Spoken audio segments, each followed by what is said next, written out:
hello guys good afternoon यति बेलाको समयमा मरिससको टाइम अनुसार अ, साढे एक बजिसकेको छ र यो चाहिँ बिसिजीको पनि हामी खाने चाहे पछि बेच्ने चाहे अघि जसो गरे पनि उसले चाहिँ बोरा नभए पनि बेचेर तपाईँको कुनै पैसा चाहिँ एकदम चिसोहरू बेच्ने गर्छ यो चाहिँ यहाँको मरिसियस साउथ अफ्रिकातिर यो चाहिँ मोइस्टर पाउँछ होइन यो चाहिँ यसो एनर्जीले एकछिनपछि चुस्की लगाउनु पर्छ यो चाहिँ क्युपिपको नजरा भन्नुपर्छ यो क्युपिपको लेक पर्छ म चाहिँ तपाईँहरूलाई जुम गरेर पनि देखाउन चाहेँ मेरो जुम चाहिँ राम्रोसँग भइरहेको छैन यो यो चाहिँ अलिक भिडियोहरू काट्ने गरेको छ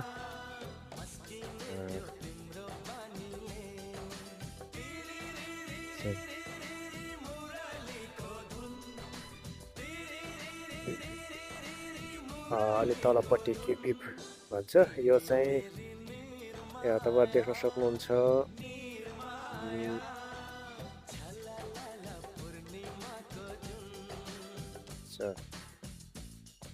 यो चाहिँ पानीको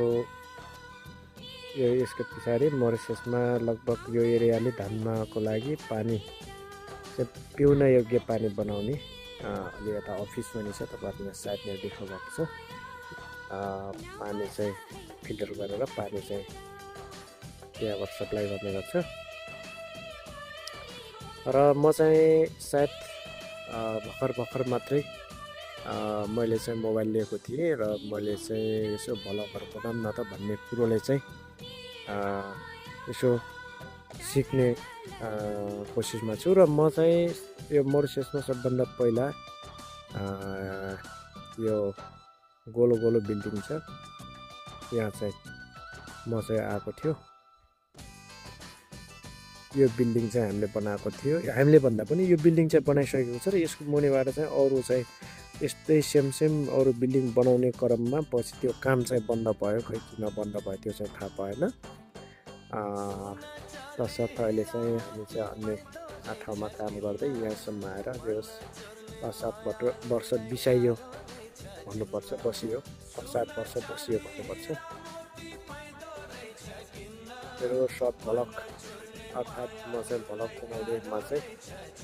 म चाहिँ यहीँसम्म यो एरिया हाम्रो क्याम्पको चाहिँ लगभग मैले चाहिँ यो बनाएँ म एकछिनपछि त्रिविका मलमा गएर पनि मैले चाहिँ केही भिडियोहरू बनाउनेछु केही समयपछि यसो चिसो खाएर त्रिविका मलमा गएर म चाहिँ भिडियोहरू बनाउने छु हजुरहरूको माझमा ल्याउने छु मरिससको यहाँको वातावरण यहाँको हावापानी भन्नुपर्दा लगभग ठिकै छ भन्नुपर्छ र